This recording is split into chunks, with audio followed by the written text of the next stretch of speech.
c'è mica bisogno di Bene, altre signori, associazioni. bocca al lupo.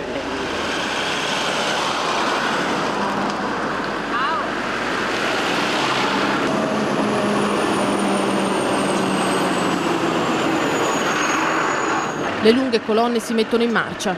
Destinazione Abruzzo, Pianola, dove verrà allestito il campo base.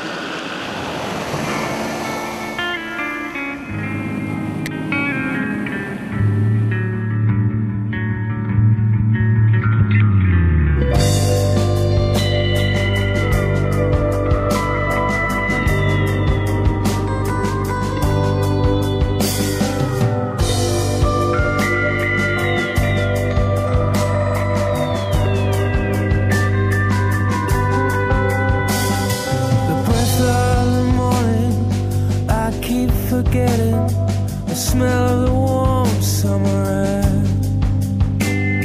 I live in a town where you can't smell a thing. You watch your feet for cracks in the pavement.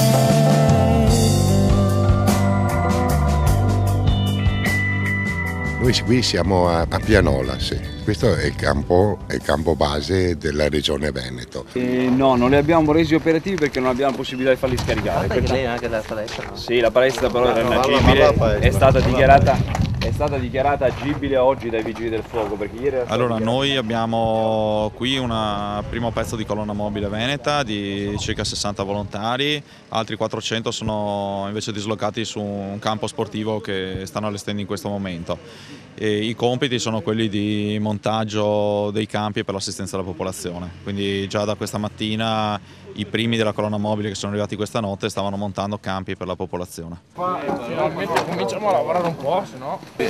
Oh, in due, via. Giù i teli. Stiamo finendo il montaggio del campo, gli ultimi preparativi, attaccare le luci, abbiamo sistemato le brande e basta, stiamo terminando. Siamo arrivati di notte, abbiamo dormito e poi questa mattina siamo partiti e siamo andati a montare delle tende.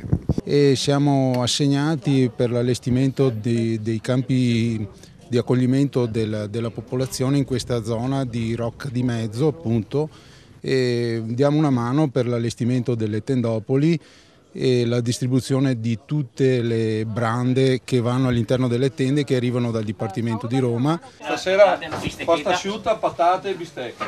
Abbiamo la cuoca di turno. Ecco, qui siete organizzati per poter dar da mangiare a quante persone? Stasera dovrebbe essere, parlano da 70-80 persone. Quante? 100 se arrivano, sì. Aumentano sempre di più.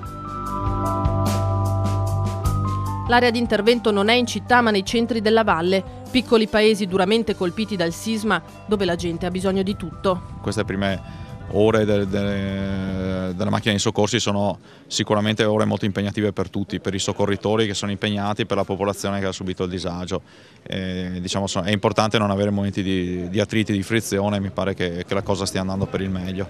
La popolazione si aspetta sempre qualcosa, sai, quando vede la protezione civile ci accoglie a braccia aperte, soltanto che il lavoro è tantissimo. Ci sono dei paesi ancora su in montagna che sinceramente noi siamo arrivati per prima ieri, non era arrivato nessuno, quando ci hanno visto veramente ci hanno fatto quasi una festa, quindi si dà tutto, dalla mattina alla sera, non si ci risparmia, ecco. La popolazione ci ha accolto benissimo e ha collaborato con noi e ci aiutava a montare le tende. La gente è molto impaurita e abbiamo visto scene di disperazione, in particolar modo questa mattina verso le 11:30, perché abbiamo assistito proprio al crollo di edifici in diretta, appunto una scossa avvertita molto intensamente da noi stessi volontari, dalla popolazione, e lì appunto abbiamo avvertito queste scene di disperazione degli abitanti. Sotto ai piedi la terra dell'Appennino abruzzese che non smette di tremare. Alla scossa principale di lunedì si susseguono repliche in tutti i giorni a seguire. La più forte martedì sera, ore 19:47.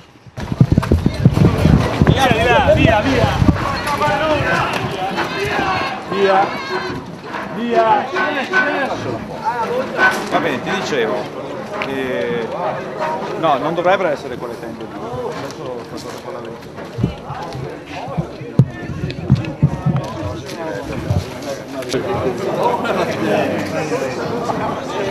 Qui come qui è un desastre stamattina, oggi è mezzogiorno. Era così? Così, anche ha durato anche.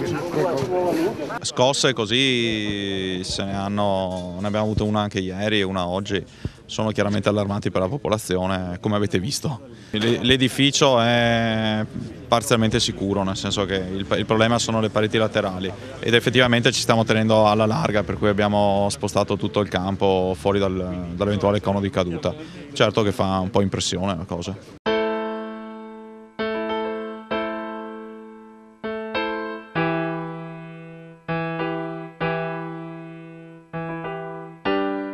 Tra gli effetti del terremoto anche un intricato dedalo di storie individuali, sotto le macerie dei palazzi crollati un'infinità di legami spezzati, di famiglie distrutte. Ma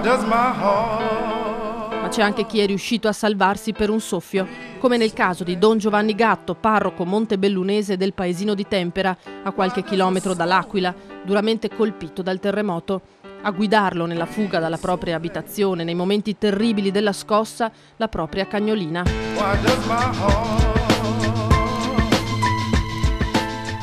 L'ho portato giù proprio, mi raccontava che scendendo le scale tutto cadeva l'intonaco, c'era fumo, lui vedeva solo questa cosa muoversi, l'ha seguita e per fortuna l'ha portata fuori questa cagnolina.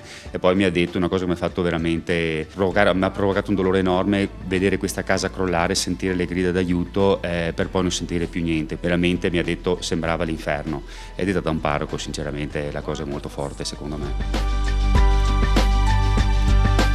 Un ponte speciale unisce così Montebelluna al paese di Tempera, un ponte fatto con i mattoni della solidarietà. Tutto quello che raccoglieremo con questo nuovo conto corrente che abbiamo oggi aperto presso Veneto Banca verrà devoluto quindi a favore sia dell'emergenza e sia per la ricostruzione di Tempera, dove purtroppo è una delle località più colpite. Da Montebelluna stiamo raccogliendo scarpe, vestiario, coperte e sacchi a peli nuovi. Ma a Montebelluna, come in tutto il Veneto, forte è il desiderio della gente comune di aiutare in qualsiasi modo la popolazione abruzzese.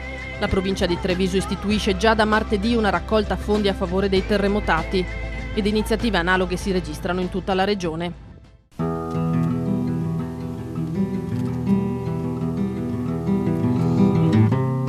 Oggi, a una settimana ormai dal terremoto, restano le case distrutte, il conto pesante delle vittime, quasi 300, il dolore straziante dei familiari, le polemiche sulle responsabilità, i forti disagi di chi non ha più un tetto. Il futuro per questi abruzzesi, forti e gentili, è una sfida, una scommessa difficile che però, grazie anche alla dimostrazione di solidarietà proveniente da tutta la penisola, può e deve essere vinta.